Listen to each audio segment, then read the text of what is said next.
ஒரு மின்வேதியியல் சுற்றில் உள்ள ஒரு மின்கலத்தில் எந்த வகை ஆற்றல் மாற்றம் நிகழ்கிறது?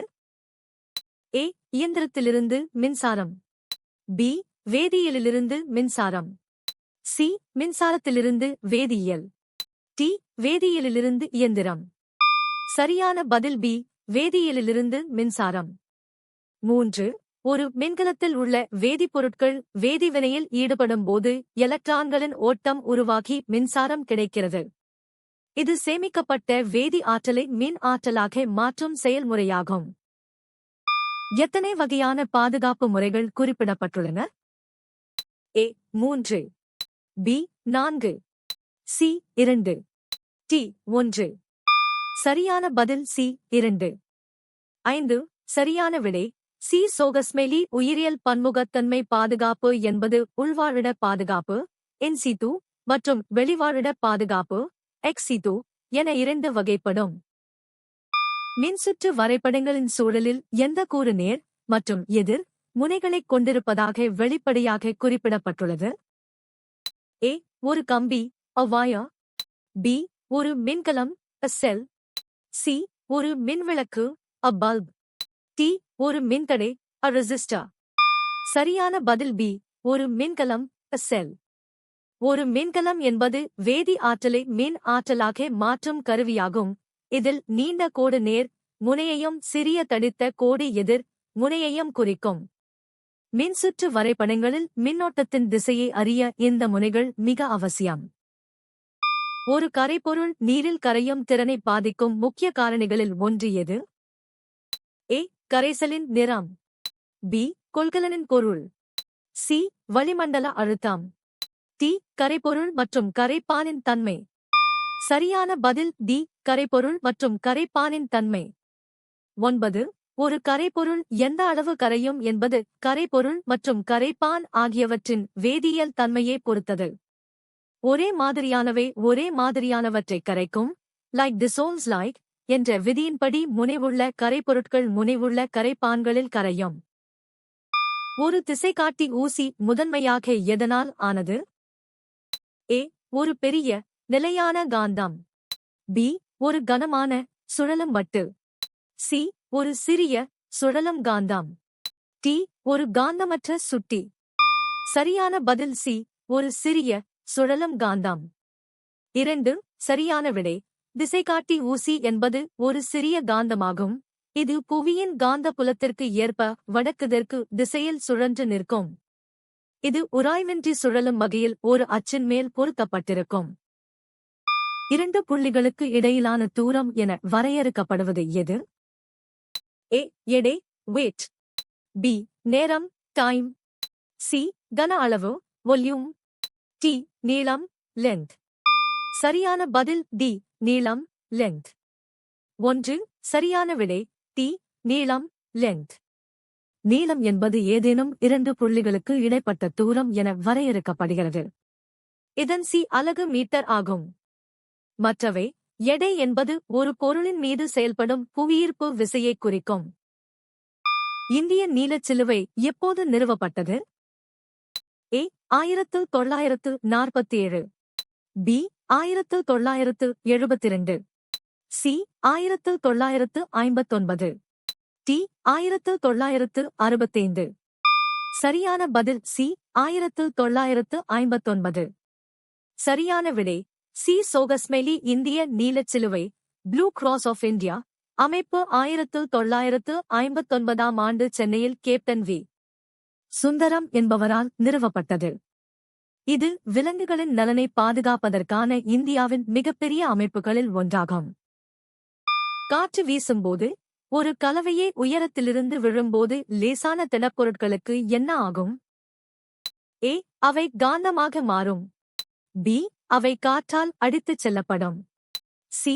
அவை விழும் இடத்துக்கு அருகில் விழும். டி. அவை காற்றில் கரையும். சரியான பதில் பி. அவை காற்றால் அடித்துச் செல்லப்படும். 1. சரியான விடை பி. சோகஸ்மெலி. தூற்றுதல் முறையில் லேசான துகள்கள் காற்றினால் அடித்துச் செல்லப்பட்டு தனியாக விழும். இது தானியங்களிலிருந்து உமியை பிரிக்க பயன்படும் ஒரு பாரம்பரிய முறையாகும். மற்றவை ஏன் தவறு? ஏ. காந்த பண்பு இல்லாத பொருட்கள் காந்தமாக மாறாது.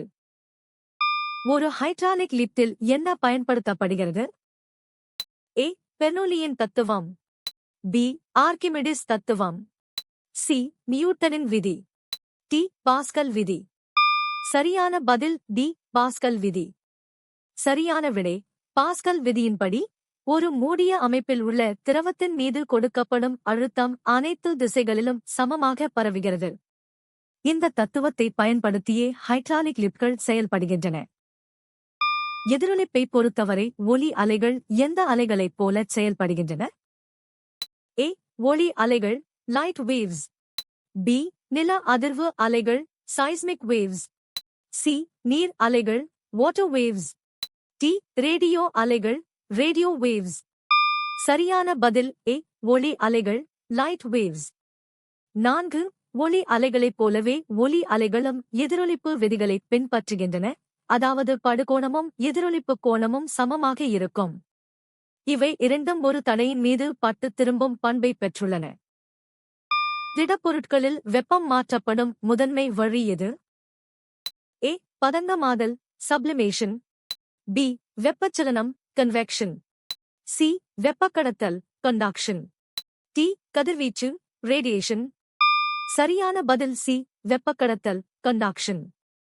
சரியான விடை சி. சோகஸ்மெலி திடப்பொருட்களில் உள்ள மூலக்கூறுகள் ஓரிடத்திலிருந்து நகராமல் அதிர்வுகளின் மூலம் வெப்ப ஆற்றலை அடுத்தடுத்த மூலக்கூறுகளுக்கு கடத்துவது வெப்பக்கடத்தல் எனப்படும். 0 சி உடன் ஒப்பிடும்போது -89 டிகிரி செல்சியஸ் எவ்வளவு குளிரானது? ஏ. மிகவும் வெப்பமானது much warmer. பி. அதே அளவு the same. சி. மிகவும் குளிரானது much colder. டி. வெப்பமானது warmer.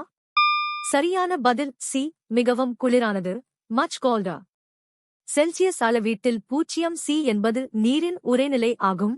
அதற்கு கீழே செல்லும் எண்கள் அதிக குளிரை குறிக்கும். -89 டிகிரி செல்சியஸ் என்பது 0 சி ஐ விட மிகக் குறைவான வெப்பநிலை என்பதால் அது மிகவும் குளிரானது. குறிப்பிடப்பட்டுள்ள கணினிகளைப் பயன்படுத்தி பின்வரும் எந்த செயல்பாடுகளை செய்ய முடியும்? ஏ. குறிப்புகளைச் சேகரித்தல். பி. வரைதல் வண்ணம் தீட்டுதல். சி. விரிதாள்களை உருவாக்குதல். டி. மேலே உள்ள அனைத்தும். சரியான பதில் டி. மேலே உள்ள அனைத்தும். 1. கணினிகள் தரவுகளை சேகரிக்கவும் வரைபடங்களை உருவாக்கவும் மற்றும் விரிதாள்களை நிர்வகிக்கவும் பயன்படும் பல்துறை இயந்திரங்கள். இவை உள்ளீடுகளைப் பெற்று பல்வேறு பயனுள்ள வெளியீடுகளை வழங்குகின்றன. ஒரு வீட்டில் பொதுவாக எந்த வகை மின்சுற்று இணைப்பு பயன்படுத்தப்படுகிறது? ஏ. பக்க இணைப்புகள். பி. கலப்பின இணைப்புகள். சி. சிக்கலான இணைப்புகள். டி. தொடர் இணைப்புகள். சரியான பதில் ஏ. பக்க இணைப்புகள். பக்க இணைப்பில் parallel circuit ஒவ்வொரு மின் சாதனத்திற்கும் சமமான மின்னழுத்தம் கிடைப்பதோடு அவை தனித்தனி சுவிட்சுகள் மூலம் இயங்க முடியும். மேலும் ஒரு சாதனம் பழுதடைந்தாலும் மற்ற சாதனங்கள் தொடர்ந்து இயங்கும் என்பதால் இது வீடுகளில் பயன்படுத்தப்படுகிறது. வேதியியல் பிணைப்புகள் பற்றிய என்ன தகவலை வேதியியல் சமன்பாடுகள் வழங்குகின்றன? ஏ. இடைத்திறன் எலக்ட்ரான்களின் எண்ணிக்கை. பி. பிணைப்புகளின் வலிமை. சி. புதிய வேதியியல் பிணைப்புகள் உருவாகின்றன. டி. பிணைப்புகளின் நிறம். சரியான பதில் சி. புதிய வேதியியல் பிணைப்புகள் உருவாகின்றன. சரியான விடை சி. புதிய வேதியியல் பிணைப்புகள் உருவாகின்றன. வேதியியல் சமன்பாடுகள் வினைப்படு பொருட்களில் உள்ள பிணைப்புகள் உடைந்து விளைபொருட்களில் புதிய பிணைப்புகள் உருவாவதைக் காட்டுகின்றன. இது ஒரு வேதி மாற்றத்தின் அடிப்படை செயல்பாட்டை விளக்குகிறது. ஒரு அட்டையின் உடல் சுவர் எத்தனை அடுக்குகளால் ஆனது? ஏ. 6. பி. 5. சி. 4. டி. 3. சரியான பதில் பி. 5. 6. அட்டையின் உடல் சுவர் 5 அடுக்குகளால் ஆனது. கியூட்டிக்கிள், புறத்தோல், அடித்தோல், தசை அடுக்கு மற்றும் போட்ரியாய்டல் திசு. இந்த அடுக்குகள் அட்டையின் பாதுகாப்பு மற்றும் இயக்கத்திற்கு உதவுகின்றன. அப்புறப்படுத்தக்கூடிய நாப்கின்கள் அல்லது டம்பான்களை பயன்படுத்துவதால் ஏற்படக்கூடிய ஆபத்து என்ன? ஏ. தசைப்பிடிப்பு குறைதல். பி. நோய்த்தொற்றுகளுக்கான வாய்ப்புகள் அதிகரித்தல். சி. ஆறுதல் அதிகரித்தல். டி. மேம்பட்ட சுகாதாரம். சரியான பதில் பி. நோய் தொற்றுகளுக்கான வாய்ப்புகள் அதிகரித்தல். சரியான விடை பி. சோகஸ்மெலி அப்புறப்படுத்தக்கூடிய நாப்கின்களில் உள்ள டையாக்சின் போன்ற வேதிப்பொருட்கள் மற்றும் செயற்கை இழைகள் தோல் எரிச்சல் மற்றும் பாக்டீரியா வளர்ச்சியை உண்டாக்கும். கருத்து வரைபடத்தில் சுட்டிக்காட்டப்பட்டுள்ளபடி ஒரு உப்பு நீரை உறிஞ்சும்போது என்ன உருவாகிறது? ஏ. ஒரு நீர் உறிஞ்சும் வாயு, a deliquescent gas. பி. ஒரு உப்புக் கரைசல், a salt solution. சி. ஒரு கரையாத சேர்மம், an insoluble compound. டி. ஒரு வீழ்படிவு, a precipitate. சரியான பதில் பி. ஒரு உப்புக் கரைசல், a salt solution. சரியான விடை பி. சோகஸ்மெலி சில உப்புகள் வளிமண்டல காற்றில் உள்ள ஈரப்பதத்தை உறிஞ்சி முழுமையாக கரைந்து ஒரு கரைசலை உருவாக்குகின்றன. இது ஈரம் உறிஞ்சி கரைதல் எனப்படும். இந்த செயல்பாட்டின் முடிவில் ஒரு செறிவுமிக்க உப்புக் கரைசல் கிடைக்கிறது. நீங்கள் எத்தனை சரியாக பதிலளித்தீர்கள்?